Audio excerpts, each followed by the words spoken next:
we are privileged to have two incredible individuals with us who have dedicated their lives to empowering others through practical strategies and impactful habits.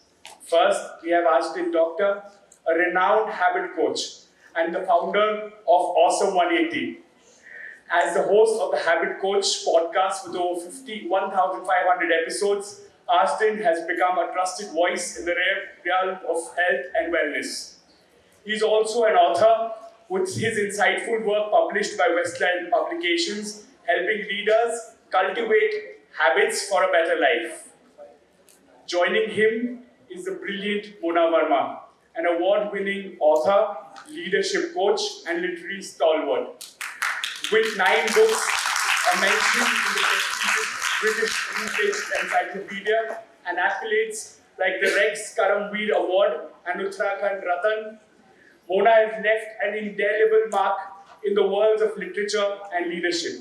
Together, Ashdin and Mona will guide us on how simple, intentional habits can lead us to remarkable transformations in our everyday lives. Let's welcome them both with a big round of applause.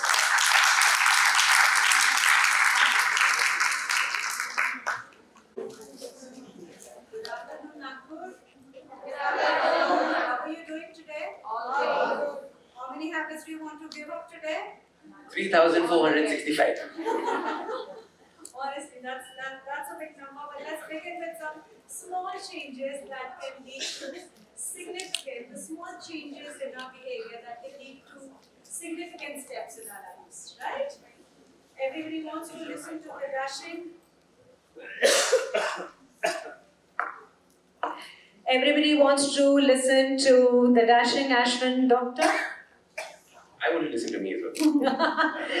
But if you were actually a doctor, everybody would willingly fall sick to go visit him. Isn't it? I would slash my wrist to go visit you if you were a doctor. Okay, so the topic today is small changes and the bigger steps that we can take out there. So I should first of all tell us about yourself. What exactly is a habits coach? Lovely. How many of you have ever heard of Habit Coach? No idea, no? Only one.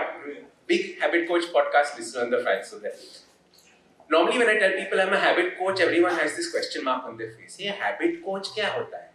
I've heard of life coach, I've heard fitness coach, habit coach kya hota hai? And I was saying that I have one very simple job.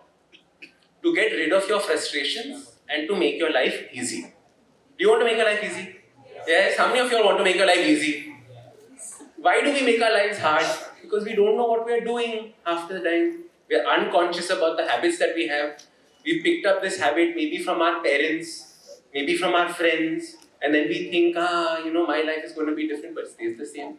So we don't know what we are doing as our habits. So we have to learn how to be conscious about them and then how to change them. So what I do is I help people understand what they're currently doing with their habits and then how do I change them from there. Oh, that's wonderful. So, according to just what you said, there are 4 levels of any discipline. So, first level is I don't know that I don't know. The second is I know that I don't know. The third is that I know that I don't know that I know. And the fourth is I know that I know. So how you go from the first to the fourth? Lovely question. Especially since most of this time we think of habits as what? Unconscious. Let me define what habits are, then I think we'll be able to put things in context. Unconscious competence. Correct? So unconscious competence, exactly this. I don't know it. So the way I define habits is very interesting. I said habits are all your conscious and unconscious actions and thoughts that are repeated at a set frequency. Okay, let me break this down to you. Normally we think of habits as unconscious. I don't know I was doing it. When we're driving to work, I don't know how I landed up at work. When we're tying our shoelaces, we don't know how we tied our shoelaces, we just tied it. Unconscious. But can you unconsciously go to the gym? No, but going to the gym is a habit. You go to unconsciously go to the gym, what will happen? The weight will fall on your head. Correct? So you can't unconsciously have all habits. Some habits are conscious habits. The second aspect is normally we think of habits as actions. Tying your shoelace is an action. Brushing your teeth is an action. But what we don't realize is that our thoughts are also habits. And we have habitual thoughts. Every morning you wake up and what do? You snooze the alarm and then say, oh God, one more day like this. Today is going to suck. Tomorrow you say today is going to suck. Day after tomorrow you say today is going to suck. What is going to happen to your day? It's going to correct. So what we don't realize is that our entire life is happening like this with all these unconscious thoughts, with all these conscious thoughts that are repeated at a set frequency. And that is what our habits are. Now when you think about habits like this, you'll understand how every little thing is a habit. The way you talk to your friends is a habit. Every second you pick up your phone is a habit. Correct or not? So all of these things are habits. And imagine if we start becoming a little bit more conscious about each of these. And then we take our life to another level. My business that I started with this own habit coaching thing is called Ormax Evolve. Why? Because all of us need to keep evolving. Usme hi maja hai na? There's no fun in staying the same, is there? We need to keep evolving. So the whole idea is how do we evolve through this process. So if you keep doing what you always did, you'll keep getting what you always got, isn't it? So one thing I really want to understand from you, and I guess everybody else over here as well, what is the difference between behavior and habit, and how does a behavior transform itself into a habit? Lovely. So the behavior are set patterns of action, right, which you do with people or by yourself. A behavior can be a one-off behavior, and a behavior can be a habit in this way. If a behavior is repeated, say every alternate day, every day, then it becomes a habit. But if you do one thing once every month, then it's not a habit. You know, like I tell people, some people say, I have the habit of doing the crossword. How often do you do it? Every Sunday I do the crossword. Every Sunday is not a habit. It's a choice. Correct. Every Sunday is a choice. It's not a daily activity that you're doing. So some behaviors, like for some people, if you do public speaking only once every 6 months, it's a behavior, the way you hold the mic, etc. But I do like 3 sessions every week. So this is a habit, the way I hold the mic, the way I talk, etc., etc. So that's how behavior and habits are linked in that sense. So habits are the behaviors that we choose. That we repeat. That we choose and choose to repeat. We don't necessarily choose them because many behaviors also happen unconsciously. You might have picked up behaviors from your mother that you don't know. Okay. Right? Remember, some people say, "Hey, you're behaving exactly like your mom," and then you feel all like, how dare the person say this? I know, we all actually turn into our mothers after 50. When I look into the mirror, I see her, I'm really horrified. I said, am I doing the same thing that she did and I cursed her for? Oh my God, yes, I do. So that is behavior that we've not chosen, but is now become a habit for us. How does other people's behavior, like, we all surround ourselves with people that we are comfortable with. So they form a referent groups, right? So how does somebody's behavior turn into adopted behavior by us because they are part of our referent groups? And their effect on us. Yes, their effect on us. So there was a very interesting study that was done amongst, I forget where it was done, I done a podcast on this ages ago. So there was a group of friends that had been taken, and as soon as one overweight friend was added to that group, obese friend was added to the group, the cumulative weight of everybody else increased. Isn't that fascinating? Why? Think about your friends also. Na? You might be doing slightly healthy things, going for a walk, etc. One friend comes and says, "Chalo, aaj pizza khate. Aaj bhi pizza khate. Aaj bhi pizza khate. Khalas." Right? Next you have to buy new pants after that. So it's interesting to see how, like you said, friends come in and start influencing. And this is why it is so important for us to choose our friends. You know, like in one of the, I think it was in a book or in one of the podcasts, I talk about how you need to cultivate your friends. Which are the friends that you maintain, which are the friends that you remove, which are the friends that you keep, depending on the life that you want to create for yourself. And imagine, every time you have a discussion with your friend, what's happening? You're sharing ideas. You're sharing thoughts. They are happy, you are happy. If you're only surrounded by friends who are deadly depressing, who are dull, who are sad, etc., what's going to happen to you? Deadly depressing, dull, sad. You need to learn how to become vibrant, find vibrant friends in the direction that you want to take your life. Yeah, so, like in my organizational skills coaching, so sometimes we show them this a slide which has a figure which is a 1 and a 3. So we ask them, what is it? So if some people say, it seems like it's a 13. Somebody says, it seems like a McDonald's logo. Somebody says it's like a Micromax logo. then what I do, I place an A before it and a C after it, and I ask them, okay, now what this is? And they say, oh, pakka, now this is a B. I said, are you sure this is a B? I said, yeah, that's a B. Now I place a 12 before it and a 14 after it, and then I ask them, ab kya hai? Then they say, oh, pakka, it's a 13. I said, tumhara koi dinimani nahi hai.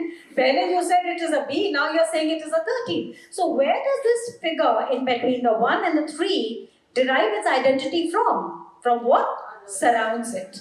So that is your referent group, and we assume the identity in front of people in accordance with the kind of people that we surround ourselves with, and their habits do rub off on us. Everybody knows what Kauravas and Pandavas, right? Who won the war?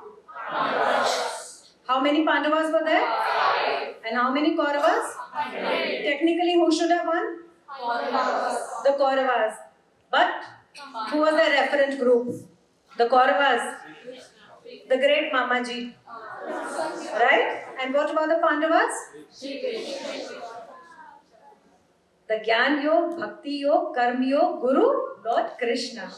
So whose habits rubbed off on them? So this is the power of habit.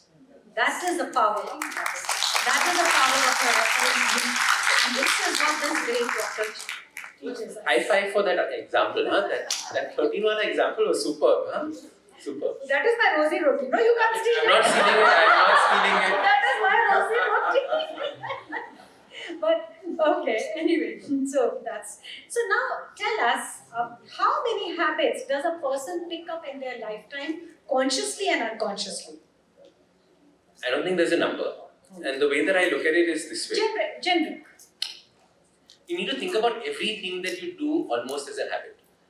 The way you pick up your pen, the way your thoughts flow, like the way we listen to each other, the way we respond. Think about it this way. Some of you all are married, some of you all have boyfriends, some of you all have friends. Every time somebody says one thing, your response is almost automatic. We never think, and you'll notice whoever is married, that all our fights are autopilot fights. We never actually spend and think, I say, what is this person saying? No, autopilot. You said this, I said this. And as a third party, you can sit and say, I know now my mama is going to say this, and now my papa is going to say this. It happens or not? You'll notice this. So you realize that habits are seeping into every aspect of your life. So if you ask for a number, it will be like 4,535 billion. Doesn't matter. But the aspect is, are you willing to grow your habits or not? Because if there's nothing else that you all leave this session with, is this one thought that the quality of your life depends on the habits that you choose from now onwards.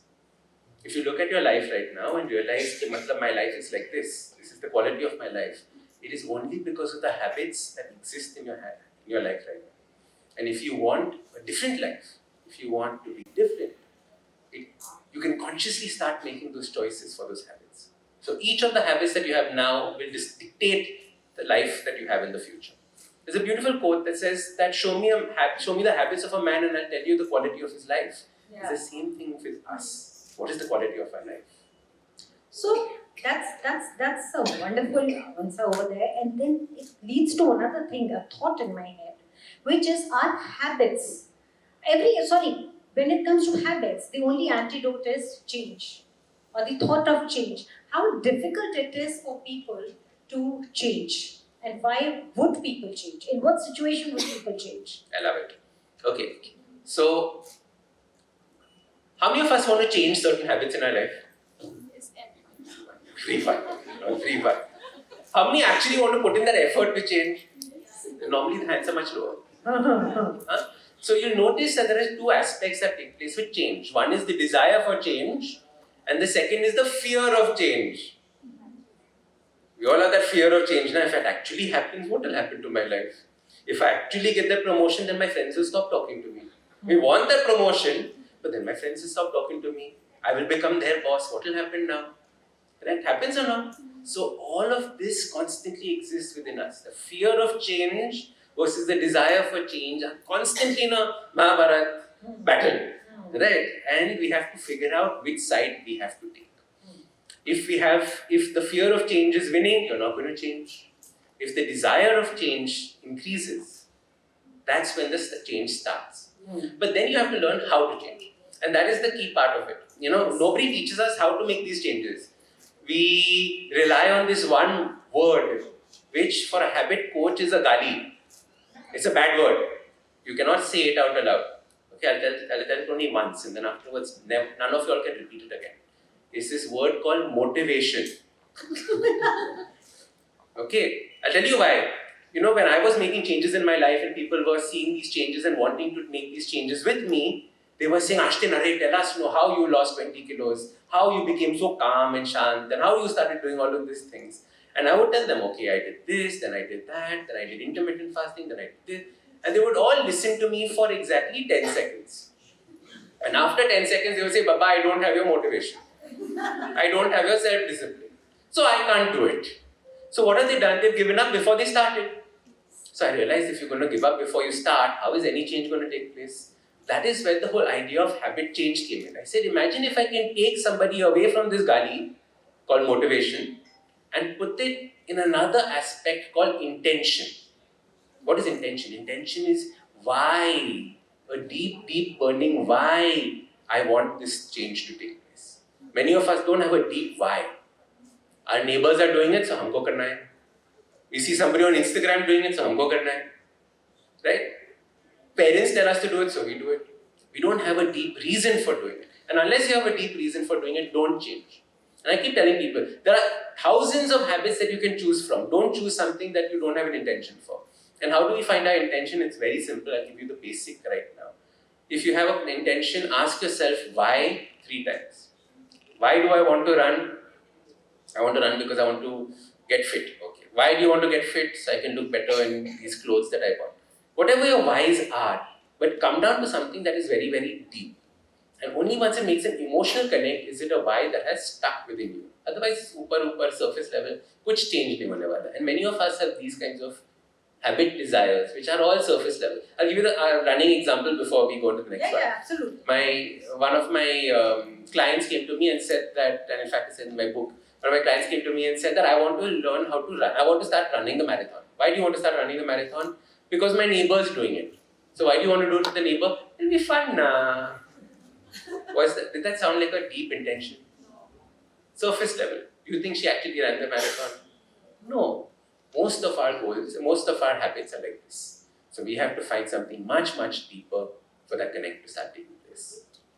Okay, students, if I ask you, if you were told tomorrow that all the classrooms are going to be now air-conditioned classrooms, right? So in the dog days of summer, it's going to be nice, easy, breezy time in the classroom. All the bathrooms will be reconstructed, right? You'd love it? Yes. You'd love it? Okay. So if they tell you that you got to come to college even on Sundays, would you love it? Both are changes.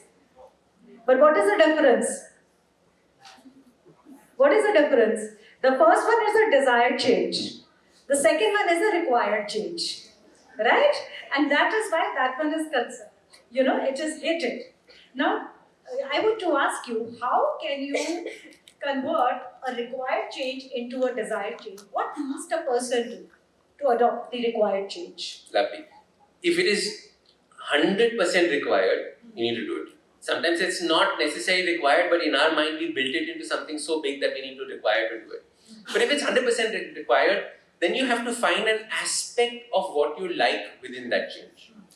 So you could possibly look at the fact that, wow, I get to spend more time with my friends. You can identify that. You can say, okay, fine, Sunday college is there, it goes on till 3 o'clock, I know 4 o'clock a movie starts. Every Sunday I'll go and watch a movie in the theatre. What you do is you identify something within that change that still can strike a balance or a chord with you. It's very hard to do with certain things, right? Like we are finding wars and happening all over the world. Those are required changes in those war zones. But you sometimes see the resilience of people online. I'm sure you must have seen videos of these people having cooking parties that they're having even though their house is burning behind. Right? It is because they've said that even in this horrible situation, required change, I am going to find something positive that I enjoy and I'm going to do. All of us have that ability to do that if we only tap into it. Do you have the ability? Yes, you have to go say Most Yes, of the people, when they say that they don't have the ability, actually there is something else that they aren't saying, and that is I don't have the intention. So how do intentions and the power to change go hand in hand? Intention is the starting point. Is a starting point. So, the reason why I harp on intention so much when it comes to habit change is that change is hard. It's not going to be easy. You make it as easy as possible. You follow the golden rules of habit change, make it stupidly small, make it extremely easy, never miss 2 days in a row. We'll come back to that if you want. But even after that, there'll be times when you go on a holiday and you've left the habit because you've gone for 10 days. Now you come back and very hard to start that habit all over again. We've all been there. So what do? We go back to our intention and we remind ourselves why we started this. And once we come back to why we started this, then we get that ball rolling again. Otherwise, many of us, we call it falling off the wagon. We fell off the wagon, but we never get back up onto it. So falling down is part of the habit journey. You have to take it as part of the habit journey. But getting up is the more important part in this habit change. In the habit change. And change comes like one tiny decimal figure at a time, isn't it? So it's like the law of tiny gains, right? So small steps taken one at a time, and they say that make such small changes every day in your life that you are not missing out on something that you did earlier. So you're not missing out on something. So if I'm walking for like 10 minutes every day, now I walk for 12 minutes every day. So my body doesn't go into a shock of walking 2 minutes more, and yet my life's balance is not really shattered or tumbled. So tell us about the law of tiny gains, especially for these students out here. So many a times what happens in our life is that we try and take a goal that is very, very big. You must have all tried setting a goal that is very big. From tomorrow I'll wake up and I will run 15 kilometers. Especially on the 1st of January. 1st of January, 100%. New Year resolution. Kabhi hote hain? There is a standard rule by the 15th of Jan, all New Year resolutions have been broken. Okay, so it's that soon that New Year resolutions. And I normally talk about resolutions as dreams. They're not plans. So you need to make resolutions into plans, not letting them be as dreams. But coming back to the question, what we do is we set very hard goals for ourselves. Why do we set hard goals? Because we want to feel worthy. Ki dekho maine kya kiya. When we make our New Year resolutions, what's the first thing we do? We tell our friends, and the friends say, yeah, very good. We want that sabashi more than actually doing the thing. So we end up getting ourselves into this trap where we make these very big goals and then we fail at them. And now once we fail at them, what do we say? Yeah, hamari bas ka baat nahi. I can't do this. This is not for me. And how many such things we have let go in the past? Maybe it was playing the piano, maybe it was learning the guitar, maybe it was drawing, maybe it was writing poems, maybe it was whatever. We stopped because we gave ourselves such a big goal. If we realize that we don't need to give ourselves these big goals, but something small, something tiny that we can do every day, the power of compounding takes place. It slowly starts growing. Your muscle to do that habit keeps growing and becoming stronger and stronger. And that is actually what guides you into the future. Many people ask me this, okay, Ashdin, how long does it take to form a habit? Everyone says, 21 days, I read it was 48 days, and I say, Khanda. None of it. I have never seen 21 days to form a habit ever in my life. The question I ask in return is, why are you in such a hurry to form that habit? You want this habit for the rest of your life, no? If you want it for the rest of your life, then why are you in a hurry to get it right now? Instead, you form the habit and allow to grow with that habit. As you become stronger, the habit becomes bigger. As you become stronger, the habit becomes bigger. Don't start with something monstrous. Start with something small and grow with it. How many of you all want to be writers? You all are in a literature festival. Okay, a few writers, not so many. Most people never end up writing a book. Right? We keep saying that the graveyard is full of the next bestsellers. But we never know these. Why? Because people think the full book has to be written. Instead of asking an author, and the author will tell you, no, you just have to write 500 words every day. You have to write 700 words every day. If you do that, the book automatically gets written. It's the same principle with our habits. Tell me one thing. Most of the people get rewarded for doing something good. But the organization or any organization, professional organization or the society never rewards us for dropping a bad habit. Why is that so? Pick up a good habit, of course. But dropping a bad habit, So I'll tell you where it gets for lost. Yeah. So the way that I look at it is there is no such thing as dropping a habit. So when we talk about breaking a habit, I say that there is no such thing as breaking a habit, because what happens when we break a habit is we create a void. We create a khacha. And something has to fill that void. So there's always another habit that will come and fill it. Often it is the good habit that fills it, which is why it gets applauded. But sometimes another bad habit comes and sits inside. Bad for you. Right? Like my grandfather, he was addicted to smoking. So he used to smoke, chain smoker. One day he said, no more smoking. No cigarettes came into the house. But then he became addicted to popping medicines. So then there were cartons of medicines that came in. You understand what happened? He broke a bad habit but got replaced with something else. So what we have to do is we have to learn the art of quickly taking something that we don't want from our life and putting in something that we want into our life. So I don't use the word bad habits or good habits. I say habits that are moving you towards your goal and habits that are moving you away from your goal. If you want to be fit, maybe smoking is moving you away from your goal.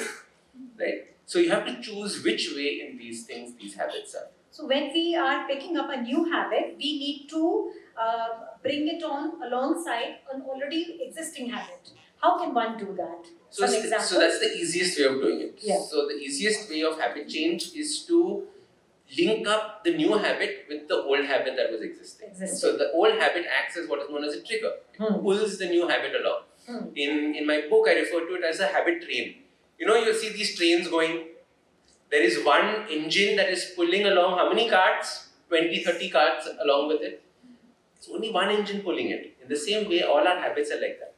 Your morning chai is a great habit train.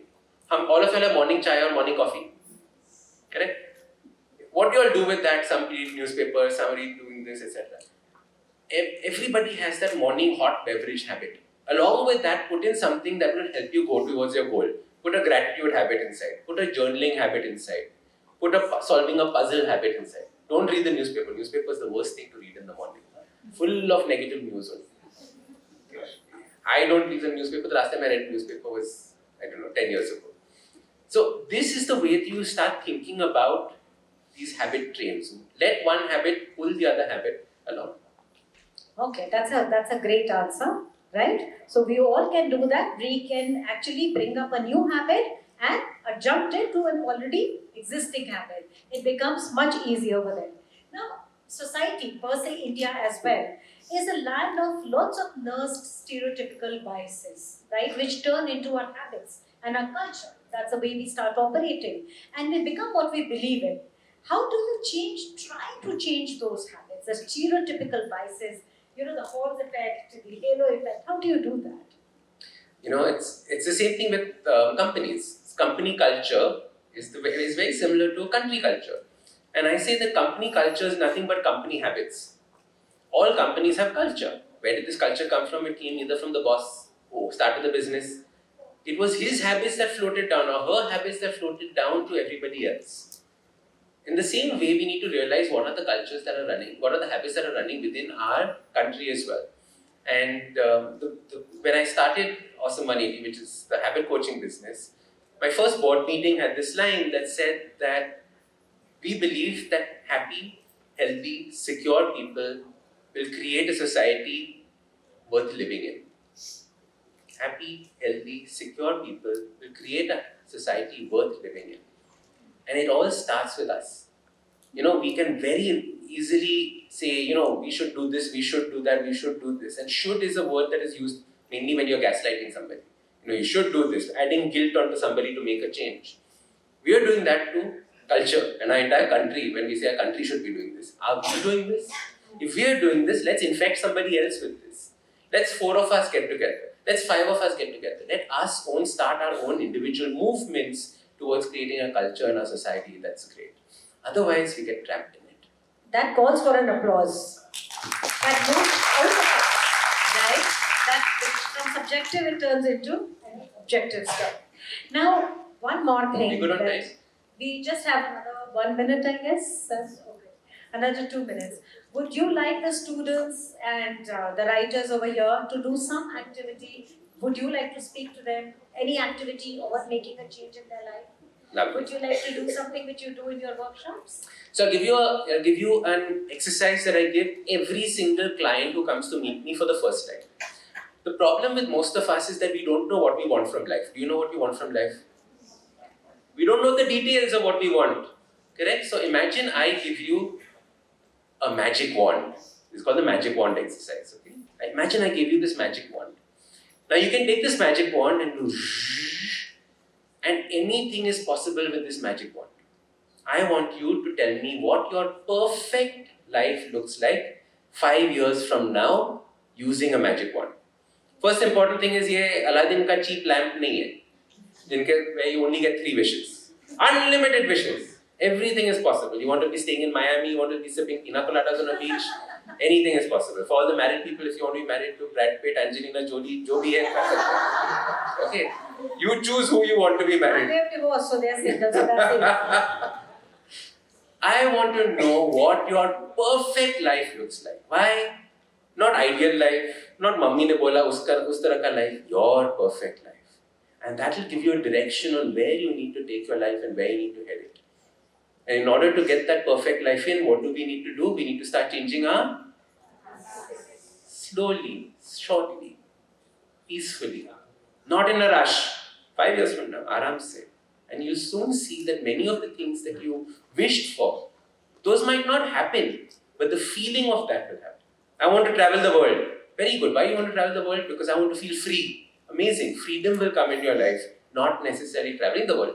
The sense of freedom will come into your life. And that is actually what we are after. Okay, so that basically comes to the end of our session, but we want to leave you with some smiles. So we're going to do a tiny experiment with all of you, right? There's a bottle over here, there's a bottle of water over here, right? You can see this bottle of water. Now there's a mantra that Ashdin is going to whisper, right? And when he blows at this bottle, the bottle will fall. It will fall to the floor.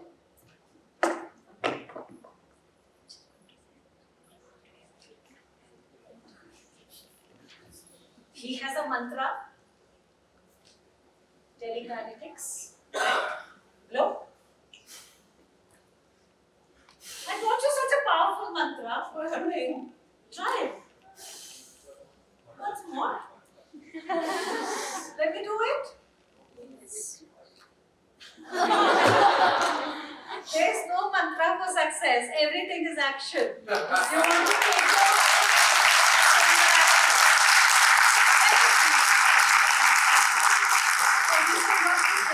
teaches us. No need to slash your wrists. Just adopt a bad habit and go to the handsome doctor. Thank you. Thank you, wonderful audience, an engaged audience over here. Thank you. Thank you so much, ma'am. Thank you so much, Ashdin, for a fantastic session. Thank you so much, ladies and gentlemen, for being a great audience and participating with us. Should we do a Q&A? Sure. If We have 5 minutes, 10 minutes here. Yeah. we can give you 5 minutes. Any questions? Don't run away. Questions. Yes, please. I love answering questions, so please ask lots Yes, of questions. I was wondering where did the Q&A session I'm so go? sorry. Have it. That's the most fun part of this entire thing. I want to listen to everyone. Have it. Right. Lovely. What a crucial role does interest play in shaping our habits? Interest is the most important part. You need to be interested in it, otherwise it won't happen. The problem is many of us don't know where our interests are. We've stopped getting hobbies. And what I tell people is that you need to try as many things as you possibly can at this age. So you know where your interests are. Try horse riding, try playing the piano, try writing poems, try skydiving, try whatever you can do, try. Experiment so much that you know what are the things that connect with you as an individual, and that is where your interests will come from, and then you'll be able to make better choices in that aspect. Thank you. There's a question there and there's a question here. Yes, go for it. Good evening, sir. I want to ask you one thing. How to be a good listener? I love it. So there is something known as active listening and passive listening. Passive listening is what we normally do when we're listening to music and we're working on our project or whatever it is. Active listening is where I'm not listening to you, but I'm hearing you. I'm processing while the words or the voice is coming on my ears. The best way to do it, there are a few habits of passive listening, active listening. One is whenever I say something, at the end of whatever I said, repeat it back. So it sounds like, yes, I'm listening to you. The second aspect is body language. Nodding, taking an interest, a little smile. All of that is again becoming a great listener. And the last habit of active listening, and this is the most important, is that when you're listening, don't try and have an answer. Don't try and say something. Only do the listening. Once you finish talking, pause and then answer. So this is how you separate it. This is how you get your active listening. Thank you. One question in the back, the girl in green. How to deal with procrastination? Lovely. How many procrastinators? You all raised your hands immediately. I thought you will raise your hands tomorrow. What happened? Okay. So procrastination is very, very simple. There's a long answer, which is a 20-minute answer, but I will not do that. There are 3 reasons why we procrastinate. One is when something is too hard to do. So then we say, future Ashdin's problem, I don't have to worry about it right now. So writing a book is too hard to do. Right? So I'll write it later. So you break it down into the smallest steps and you can do it faster. Second one is when something is too easy to do. I just have to pay this bill, I can pay this bill anytime. You keep forgetting and then finally you get one fatka of an overdue fee. Correct? So what you do when something is too easy, do it immediately. You have to create that discipline of saying anything under 2 minutes, do it now. The third reason is the most important, which is that procrastination trying to tell you something that you're fearful of? Many of us procrastinate coming and talking on stage. Many of us procrastinate making presentations, right? Because we're scared of coming on stage. So you realize that there is a fear there and you understand what is that fear and is it a rational fear or is it a fear that you can break away from? So these are the 3 reasons why we procrastinate. So the first one is break something big into something small. The second one is to anything under 2 minutes, do it now. Anything over 2 minutes, get it scheduled. And the third one, when it comes to fear, is to understand that the acronym for fear is false evidence appears real. Matlab, it is your creativity that is going for a joyride, which is why you're fearful of something. It has not happened, but your bheja has made up these dreams of why it's so scary. It's not scary coming and talking on stage, right? But we made such a big deal about it, which is why this procrastination exists. That's why there's that book called Eat That Frog. Eat that frog first. Rest everything is manageable. Yes, anybody else? Yes. You said something about do not miss anything in 2 days in a row. Can you tell about Of course. So there are 3 golden rules of habit change. The first golden rule is make it stupidly small. That means you should feel stupid not doing it.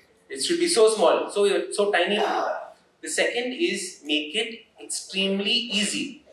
So every time you realize that you're making an excuse for not doing something, you realize that it is not extremely easy. So you remove the friction from the process. And the third golden rule is what you were asking, which is never miss 2 days in a row. That means that Monday you did the habit, Tuesday you did the habit, Wednesday you fell sick, you couldn't do the habit. No problem, Ashdin will not shout at you. Thursday, do the habit. Never miss 2 days in a row. Because then missing it becomes the new habit, which is what we don't want. So never miss 2 days in a row. Thursday, if you miss it, Ashdin will shout at you, 100%. Okay? So that is the way to start thinking about consistency and habit change. So listen to Ashdin every day. Absolutely. Make that a habit.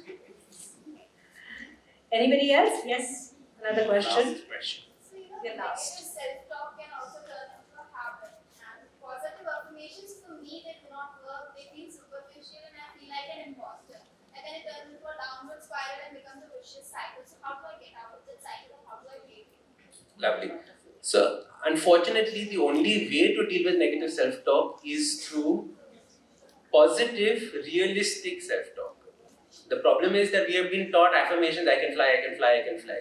And then you're like, no, I can't really fly. I don't think it is. I am a millionaire, I am a millionaire. Are you really a millionaire? No, I'm not. I will be, maybe, I don't know. So we realize that these affirmations are holding us back. The way to think about our mindset is like this. Imagine you go for a pani puri. All of you all have pani puri? Sometimes this guy gives you such pani puri that is or bhel that is too tikha. You can't eat it. You put it in your mouth, you go, right? That tikha chutney is your negative thoughts. Now he said, Bhaiya, iska kuch karo. What is he going to do? Is he going to pull out the chutney? What will he do? He'll add more. He'll add more meaty chutney, which are your good thoughts, your positive thoughts. The only way you can get rid of negative thoughts and bring that calm back into your mind is by adding the others. But adding the realistic ones. So instead of, for example, affirmations like I'm a millionaire, where you say ghanta, you say things like I have a millionaire mind. Fantastic, I can have a millionaire mind, right? Wherever I go, I see signs that money is coming to me. Fantastic. Wherever you go now, you start seeing signs that money is coming to you. So you do things that you know you can control that are still positive in nature. And don't ever snooze your alarm when you wake up. You snooze your alarm when you wake up. You don't set an alarm. Huh? Correct. Alarm. There's a difference between waking up and getting up. आदमी का सारा संयम टूट जाता है उस waking up और getting up के बीच में. So, Ashdin. Thank you everyone. You guys have been fantastic. Absolutely lovely. Thank you. Let's do a picture together. Can we do a picture together? Alrighty then.